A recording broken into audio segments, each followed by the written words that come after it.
And it is the end of the year, and that means we are counting down our top 10 weather events in New Jersey in 2023. It's meteorologist Joe Martucci here, joined with me for this special edition of the Something in the Air podcast.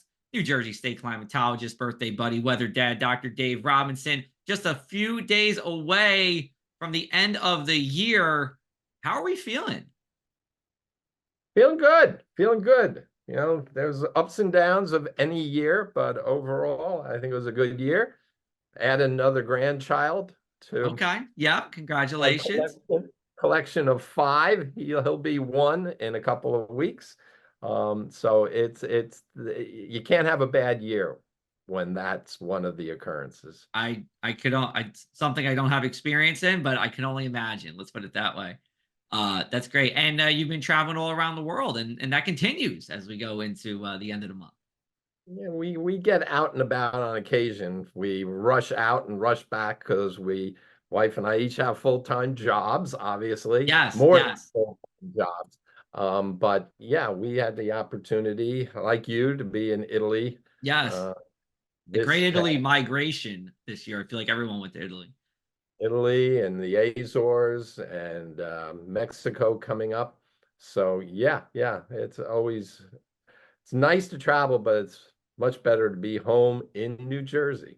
Yeah, yeah, I can see it. So, I mean, it's always good to be back home. There's a thing on Instagram that's trending now. I know you're not a big Instagram guy, but there's a thing on Instagram now where you put what states you've lived in and what states you've traveled to. And I only have one dot for where I've lived, just one blue dot in New Jersey, and that's it.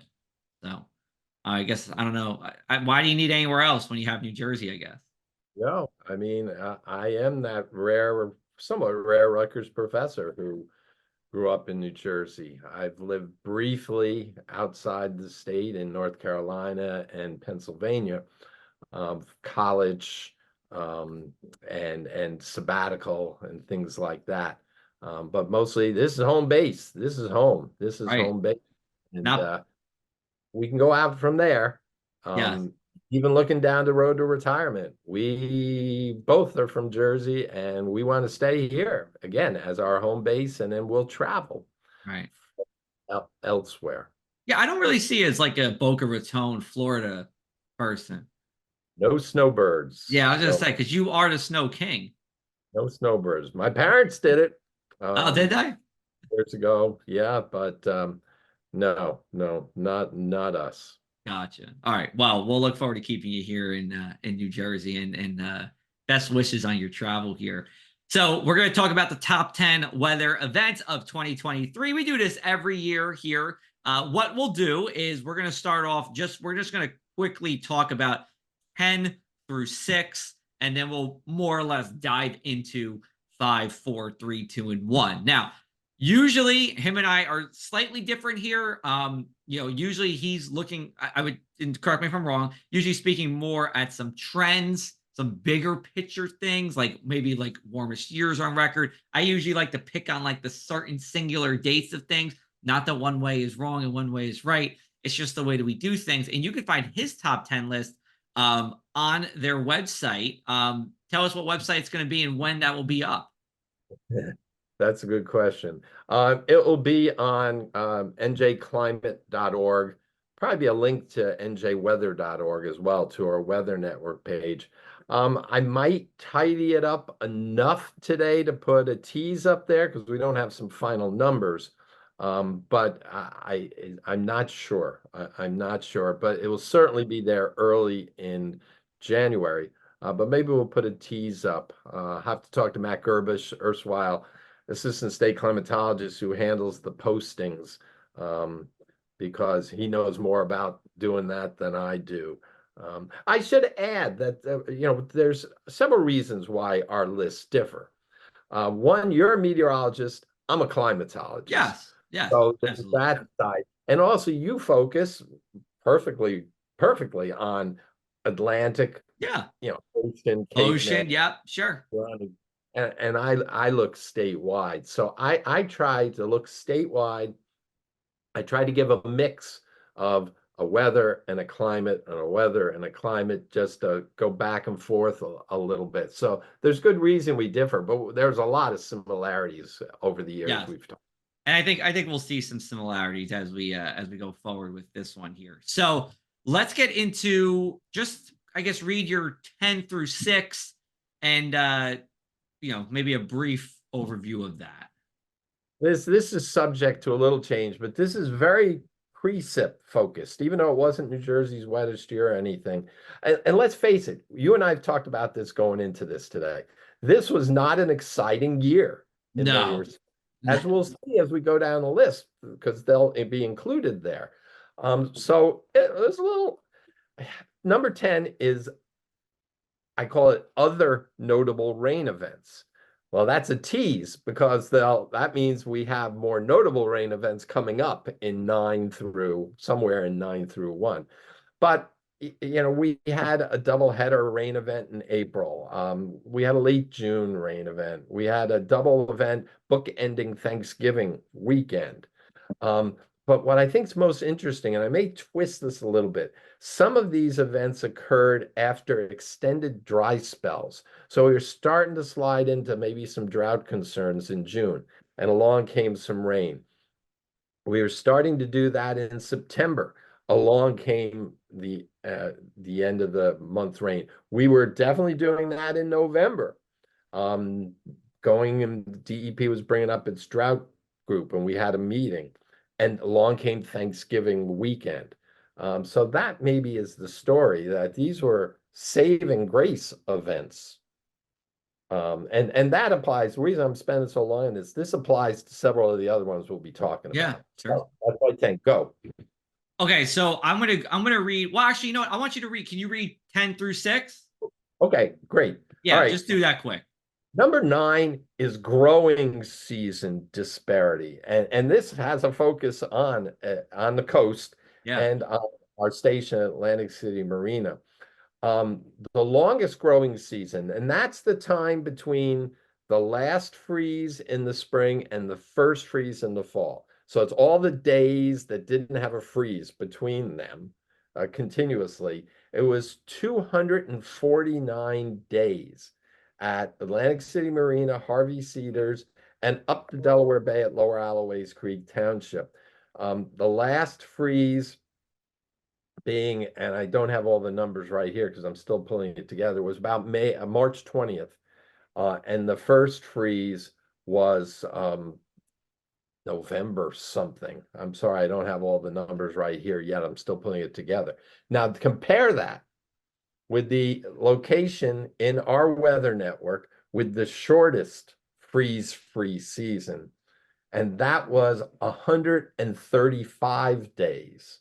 And that's up at Walpack in a valley in Northwest Jersey, where their last freeze was May 26th, over 2 months after the marina.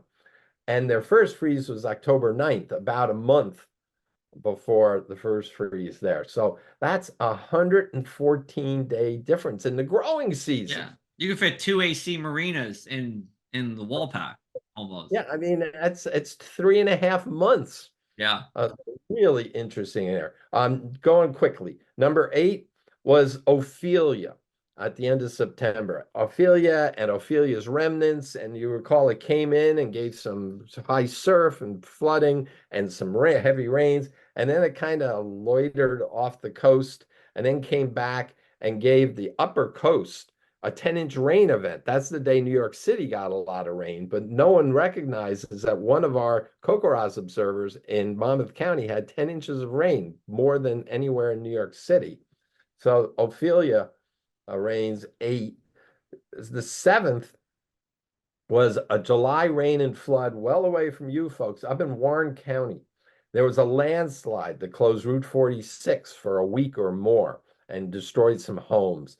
There was 10-inch plus rains following some earlier rains. And the reason I put that in as a specific one, it came with eventually a national declaration, a federal declaration that provided funds for them to clean up in Warren County. It was just for Warren County, but it's the only federal disaster declaration in the state for the year thus far. I'm not so sure if the December storm we just went through will qualify for anything.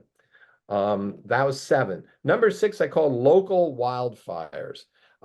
We had an active wildfire season that began in March and went into August. Most of those wildfires were in the Pinelands or nearby. One was up in the highlands of North Jersey, and they ranged in acres from a few hundred acres to over 5,000 acres. The good news is there were no major damage to structures. There was no deaths or major injuries. There were some road closures, and then there was smoke that came depending on the flow of the wind. People in southern New Jersey in particular were impacted by the smoke. So that's 10-9-8-7-6. Yeah, 10-9-8-7-6. You know, we have Yeah. one that's in the exact same spot for our 10 through 6 here. I'll read off mine. Number 10, I did very warm July ocean temperatures. Atlantic City was in the mid to upper 70s for most of the week of July 10th. That's about 10 degrees above average for water temperatures, which is a pretty big deal. And Steve Downey, who's the Beach Patrol chief in Atlantic City, said he only remembers this happening once or twice in the past 20 years, being that warm, that relatively early in the water season. Warmest waters are usually late August or around the turn of the month. Number 9, usually we talk about the warm weather so much, but how about this? From May 22nd to June 10th, we actually were below average consecutively in southeastern New Jersey. And that was the longest streak since March of 2018. So I wanted to throw that in there. Not that there was any extreme cold. I mean, it's still May into June, but it's just a long period of below average temperatures. 8, I had as Ophelia, same as you here. For the most part, we didn't, because we're covering Ocean, Atlantic, Cape May, Cumberland, we didn't get the excessive rain that even Monmouth County saw at the shore. But we still had a daily rainfall record broke at ACY Airport, which tripled the previous record. A couple gusts in the 60s, moderate stage tidal flooding here. A dredge broke in Eagleswood. So we had some power outages too. 7, late October heat. I don't want to say heat wave, but we had the latest 3-day streak of 80-degree or warmer temperatures at ACY Airport. People were on the beach in Atlantic City this late in October, and not just because it was like, oh, it's some kind of warm, I have to get out. It was legit summer temperatures one day. It was 81 degrees. And then I have for, hold on, do I got my numbers right here? Here we go, number 6. April 28th to the 30th, we had back-to-back storms. ACY had an air pressure of 981 millibars. That's like a Category 1 hurricane. We had we had some pretty decent river flooding on the Morris River in Vineland. Record rainfall in Millville and Atlantic City International Airport for daily records, and then a record monthly rainfall in Millville here. So that was significant just with the amount of rain. And again, some of that river flooding that we did see on the Morris River. So that's what I have as 10 through 6. I like the wildfires one, though. I did not think about that. If I had to redo it, I might shuffle this around and throw in the wildfires, but that's my 10 through 6. You're allowed. And your number 6 was one of those listed under my number 10, the late April. All right. Yeah. So we're kind of on the same boat there with the water and and we talked about Ophelia there. So here's what we'll do. We'll take a break, and then we'll come back on the other side, and we'll give us some more time here. We'll give us plenty of time to talk about our top 5 and see how we compare and contrast here on the Something in the Air podcast. The press of Atlantic City is such a unique place for weather, and it's not just because I'm working here. Let me tell you why. We're the only place in the state with a degreed meteorologist, and that means we're writing weather stories, climate stories, environmental stories you're not going to get anywhere else in New Jersey. Plus, with a meteorologist like me, you're able to get forecast videos twice a day from our state-of-the-art IBM Max graphic system, a weather column each day, of course, these podcasts, and plenty of social media postings I'm sure many of you had seen. So if you're interested in more weather, we have our free daily weather newsletter for you at pressafac.com/newsletters. It comes out every morning in your inbox around 7 a.m. And if you want it all, you can subscribe to the Press of Atlantic City at pressafac.com/subscribe. Welcome back, everyone. Today's Something in the Air podcast special edition here as we talk about the top 10 weather events 2023 with Dr. Dave Robinson, New Jersey State Climatologist. So we are coming up to our top five here. You listened to 10 through 6 so far. This is what we're going to do for the second half of this segment. We're going to quickly go through our 5, 4, 3, 2, and 1. I'll lead the discussion from there. I'll start with my 5. If my number 5 is in his top 5, he'll chime in on that, and we'll just go up the ranking like that. So maybe get a little, I'll do a little drum roll for myself. All right, here we go. Top 5 weather events. I have at number 5, the December 17th to 18th storm, the one that just happened here. Number 4, I have the warmth in January of 2023. You got a timeout. I'm out. That was my number 5 too. Perfect. Look at that. We're on the same page. You said the butt in if it's the same. Love it. Number 4, the warmth in January 2023. Number 3, I have the April 1st tornado outbreak. Number 2, I have the persistent wildfire smoke. And number 1, the record lowest snowfall in climatological winter. So that does go back to December of 22, but you got to count it in here. I'm going to turn it over to you. You can tell me your top 5. You said we have the same number 5. How did we do on 4, 3, 2, and 1? We have the same 5, just in different order. Great minds think alike. This might be the first time we might actually have the same top 5. I'd have to listen back. So number 5 is the December storm. Number 4 is the snow drought. Okay. Number 3, yet another warm year. Yeah. And number 2, I call tornado bonanza. And we'll talk more about that. Number 1 is entitled Smoke Gets in Your Eyes. Yes. Look at us. We have the same top 5. I'm going to probably say the reason why our order's a little out of place might be, again, you're looking a little more statewide. The smoke was a little more potent up north than it was here. The snowfall, we'll talk about that, but I think it maybe was a little more dramatic down here with the low snowfall. But let's start with the one we both agree on at number 5 at least, which is the December 17th to 18th storm, because man, I mean, I'm glad it happened the 17th to the 18th, because otherwise, if it happened next week, I'd miss it in my top 10 if we were recording this. But it was an unusual storm. I mean, it was what we call a cutoff low pressure system in the Gulf of Mexico. That's a low pressure system not within the regular flow of the atmosphere, and it made this track up the coast, mostly on land, the low pressure system, but up the coast. But man, I mean, this storm brought everything. I mean, heavy rain, 2 to over 5 inches of rain, rounds of coastal flooding, strong winds. We did have power outages with this, river flooding here. It was a bomb cyclone. That means the air pressure dropped 24 hours or 24 millibars within 24 hours. I'll just rattle off some stats and I'll turn it over to you. ACY broke a daily rainfall record with 2.27 inches. That more than doubled the previous record. It was the 5th largest one-day December rain on record. AC Marina had 2.08 inches of rain, almost doubling the previous record. We had a water rescue in Ventnor from the tidal flooding. We did get into moderate stage tidal flooding in Ocean County with this.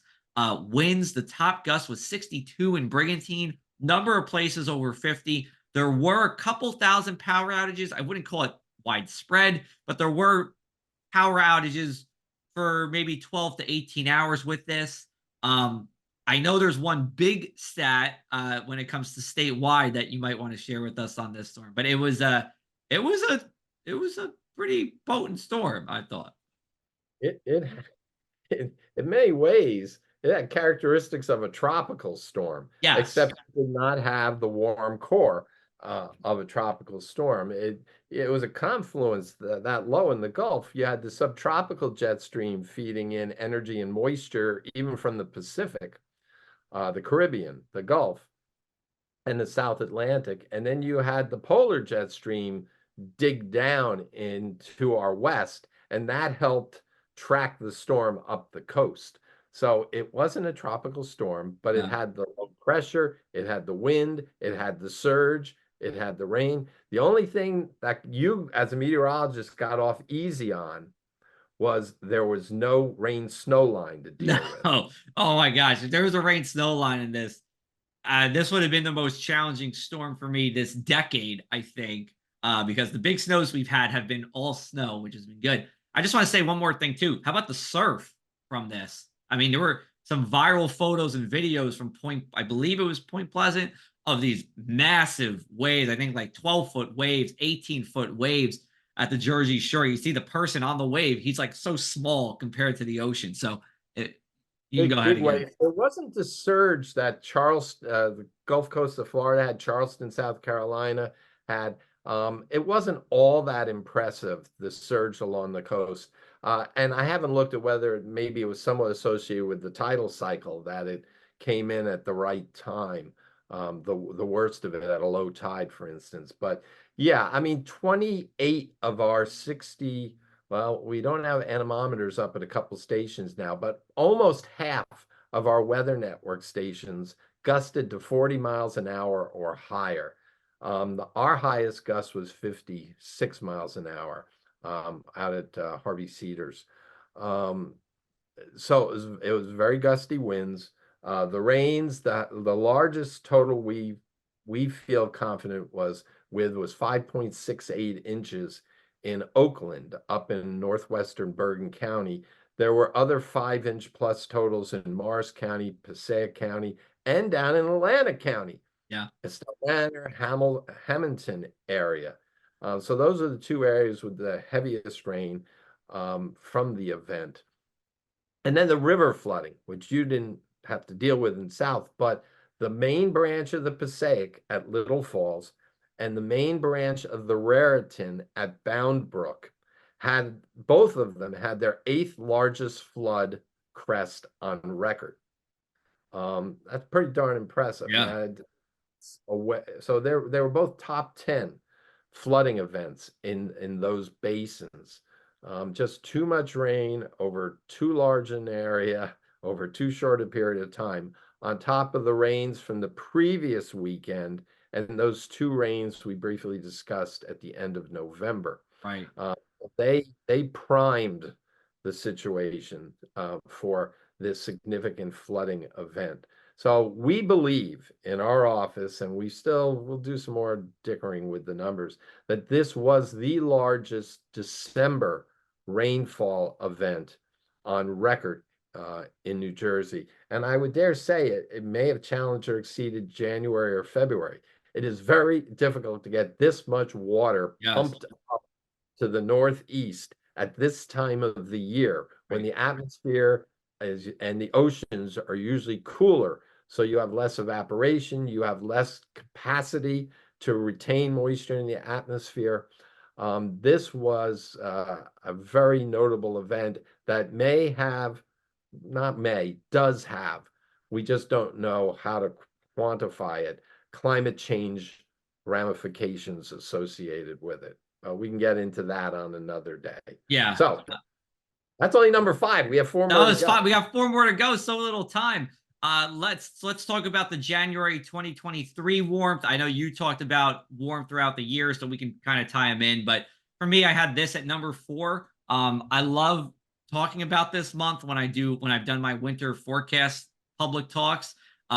It was so in Atlantic City Marina, January 2023 was actually warmer than 3 Aprils on record at the marina. 1874, 1875, and 1907. Records go back 150 years at the marina. ACY and AC Marina were warmer than every February on record, and it was warmer than an average March in both locations. It was January 4th had record warmth. We got the 70 degrees at ACY Airport on that Wednesday. That was a daily record. And also, in a little twist on this, it was actually the first time in January history that the thermometer hit 70 degrees in the morning. You would think it would happen in the afternoon. So that was even more impressive. You broke the record, but then you also did it in the morning. Millville was 66 that day. AC Marina was 61.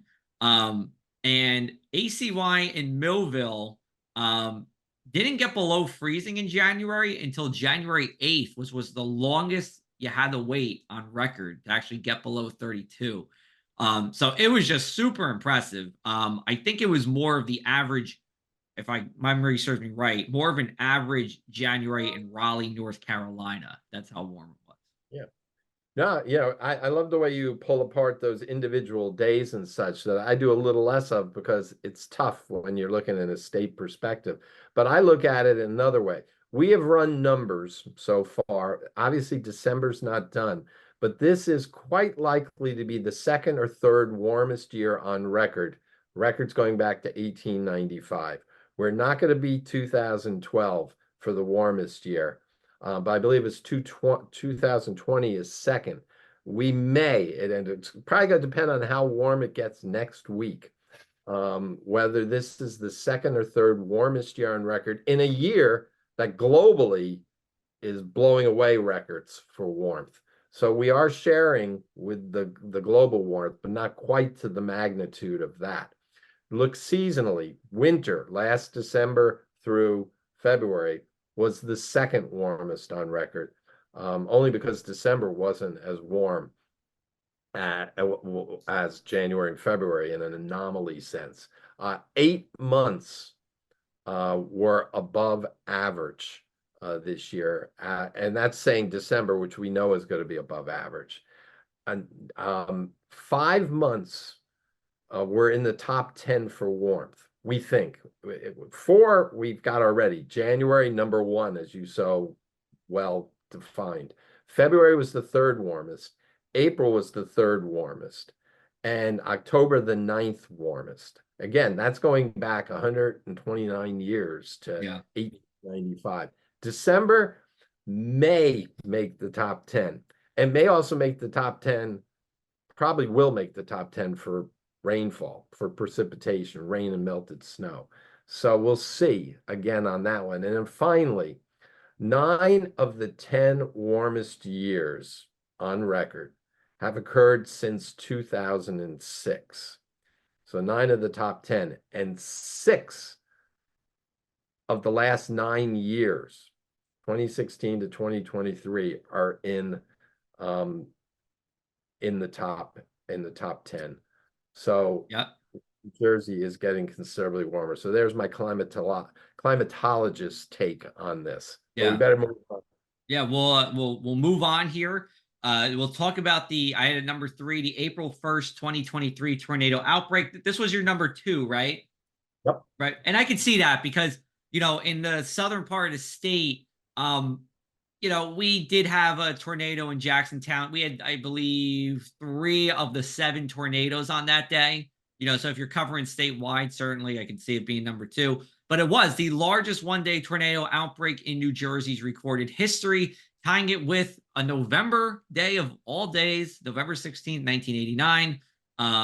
It also set the record for most tornadoes year to date at that point in time. The ones that were in my neck of the woods, we had one in Richland to Hamilton Township in Atlantic County, another one in Jackson Township, Ocean County, another one in Jackson going to Howell. There was a water spout in Atlantic City. And then we also actually had lightning. This isn't a tornado, but lightning hit a structure in Rio Grande, which is in Cape May County, and set it on fire. I don't know if you do that, but you can fill in the rest because, like I said, I only talked about half those tornadoes right there. Yeah. Again, looking at annually, there have been 13 tornadoes this year. That ties with 2021 for the second most in a year. And here the records go back to 1950 for Jersey tornadoes. The record will remain 18 tornadoes in 1989.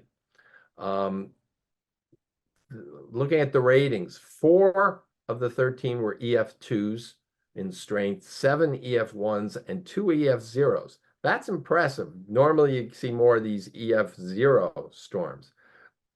February 21st tornado up in Mercer County was an EF2. It's only the 5th observed in winter, December through February, and absolutely the most notable of all. There was another EF2, but it was very short-lived. This one was on the ground for 10 miles plus, as I recall. April 1st, the seven twisters. Uh, you mentioned it was tied the most for the one day. Yeah. But what was notable about that, two of them this April were EF2s, five were EF1s. You go back to the 1989 event, two were what we call F1s at that time, and five were F0s. So this was the most powerful tornado day on record in New Jersey. And it was primarily, I call it the Route 195 event, because it Yeah. really kind of came out of Mercer County and ended up over in Monmouth, northern Ocean County. Yeah. So, impressive. And there were others, June 16th, June 26th, August 7th, and two on August 10th. So another busy year for tornadoes. And we've talked about this in previous episodes about, we've had numbers with more tornadoes in recent years. What could possibly going on? What isn't going on? We've chatted about that in the past. We'll move on though to or you want to, you can say something if you like. No, we don't know, because there was a big spike in the late 80s, Yeah. punctuated by Yep. 89.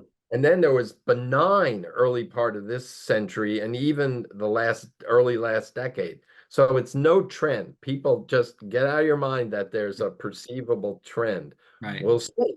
10 years from now, when we're doing this, if every year is large, we're going to say there's a trend. Hey, we can, I mean, 10, we've done it for 5 years. That'd be 15 years of something in the year podcast by that point. So it's teenager at that point. Wheel me in to do that one. Yeah. No. You'll be right here next to me, sitting down at your chair in your house, doing it with me. Number two, I had the persistent wildfire smoke, and you said this was your number Number one. Okay, just want to double check there. So the wildfire smoke, you know, so we've seen wildfire smoke. We get it every spring and summer. It's not that unusual, but the persistence of it, how dense it was, especially if you were in the northern half of the state, was incredible. It was wildfire smoke from Alberta and then eastern Canada that brought hazy skies from mid-May through early June, and then it kept coming back all the way into August here. We did have that 5,000 acre Bass River State Forest fire on May 31st. That only added to the wildfire smoke locally. June 7th, though, if you are, I'm going to say north of Tom's River, you will probably remember this day for the rest of your life because the sky turned orange. It was orange. Now, I did not see it because I was in Linwood, which is in Atlantic County, and it was very dark gray. Don't get me wrong, but it wasn't orange, but it was incredible. Very unhealthy air quality on that Thursday, with unhealthy air quality at the ground with the days surrounding it. Oh geez, what else I can say? Oh, this isn't New Jersey, but there was, I believe, 1 or 2 days where New York City had the worst air quality in the world. That was like the viral thing going around then. And it was from a strictly temperature perspective, it was partially responsible for those stretch of below average temperatures that we had late May into early June. So just tremendous amount of smoke that we had. So all you can go ahead. Yeah, and that's why I made it number one. It is the most memorable weather event, I think, for most anyone in central and northern New Jersey, but also to the south, was the June 7th event. I didn't make that a standalone number one. I included it with the other smoky, and you don't maybe not remember, but you look at our October weather summary, there was smoke aloft in southern New Jersey on an October day. And I grabbed the satellite image, and you can look at our October weather summary and you'll see it there. So it's the gift that the Canadians kept giving. It was by far the worst fire season on record in Canada. Very weak in the Western US, where we often see our smoke come from. But Canada, as you mentioned, Western Canada, Eastern Canada, we even had a day with smoke from fires in Nova Scotia Yes. come down the coast. The October smoke came out of Canada and wrapped down the east coast of Florida. I think it's the one time Florida got the smoke this season. So this was just exceptional. As you said, the air quality, street lights were on at noon in northern New Jersey on June 7th. Yeah, this was one, as you said, people are going to remember where they were on that day if you were in central and northern New Jersey. Yeah, yeah, and Yeah, it, one irony is I saw people leaving, going outside and putting masks on. How about that right, when we were putting masks on when we went inside right, going mask for outside. COVID? So It's it was the irony there was struck me, but I was walking outside and I came in, I had a dinner meeting to go to. I had to change and shower before I went off to that dinner because you were outside for 5 minutes and you came in smelling like one of my old scout camping trips. I was gonna say, did you have smoked ribs at that dinner? Yeah, right. That was my dad joke for today. All right, so we'll get to number one. This is for me here. And we have the record lowest snowfall and climatological winter. I guess it would also be for the year as a whole, though I'll let you answer that question. But I'm going back to December 22 to February 2023 here, and even going into March. We had zero point 0.3 inches of snow at Atlantic City International Airport, and I don't even know how we even got 0.3 inches of snow, but we did. The previous record was zero point 0.4 in 1973. We had measurable snow on February 1st and February 25th. That was at the airport, but really for the whole southern half of the state, it was under an inch of accumulation. I believe you had to go to Trenton and then go north to see at least an inch of snow for the winter here. Lower Township, we've had records go back there a long while. Had a trace, or excuse me, had 1 inch of snow, not a record, but very low on the charts there. So overall, as a whole, we were looking at a record snowless winter. And then if you can answer it, I'm assuming that it's a record low snow for the year, a calendar year. I don't know if you would know that off the top of your head. Off the top of my head, I don't know that, but assuming we don't get any snow next week, we've had very little snow this month. The only measurable snow this month's been at higher elevations, where High Point Monument had 5.1 inches earlier this month.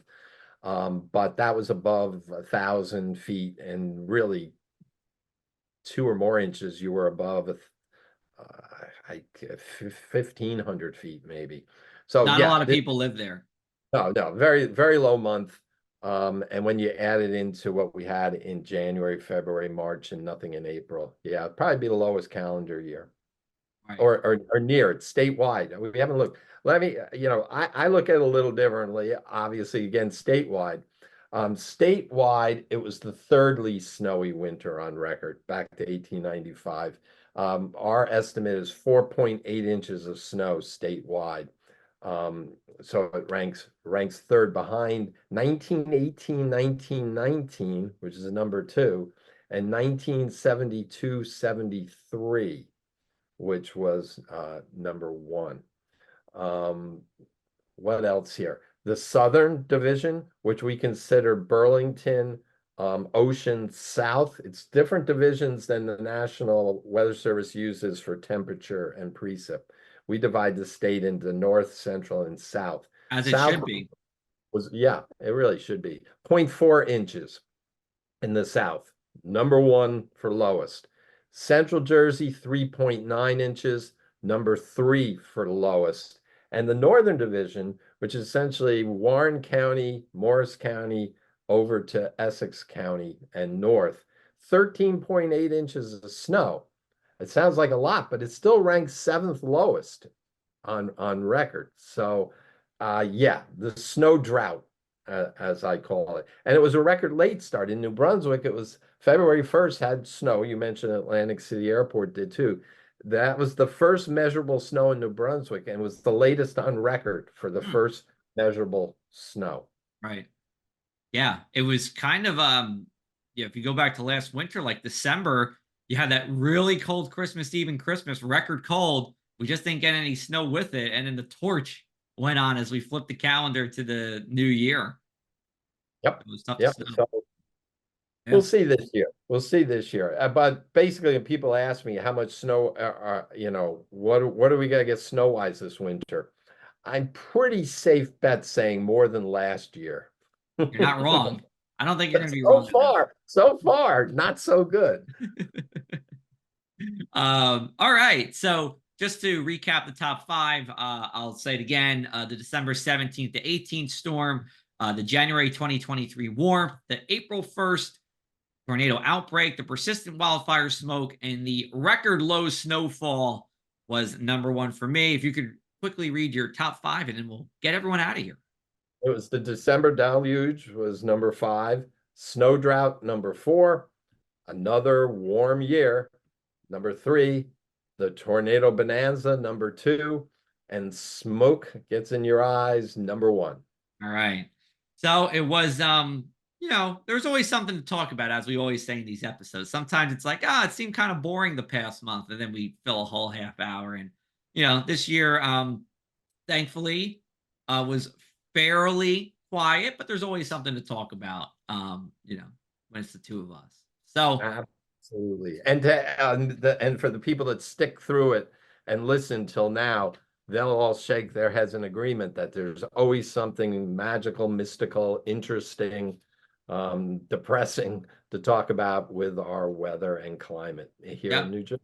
It's funny. Someone asked me yesterday. I was doing a school visit with fifth graders in Little Lake Harbor, and someone asked me, does your job get boring when the weather's quiet?" I said, "There's always something to talk about." Yeah, yeah. So, Well, look at the snow drought is the top 5 in the top 5. They're boring. right. If it gets too boring, it gets exciting. That's actually the oddity there. So that is all we have, and we appreciate everybody listening to Something in the Air all year long. We really appreciate it. We have our monthly format now with a couple of special episodes like this one and the one we did with Dr. Judah Cohen on the winter that was. We wish everybody a very happy New Year. Hope your holiday season was great as well. And we're gonna have a December wrap up for you.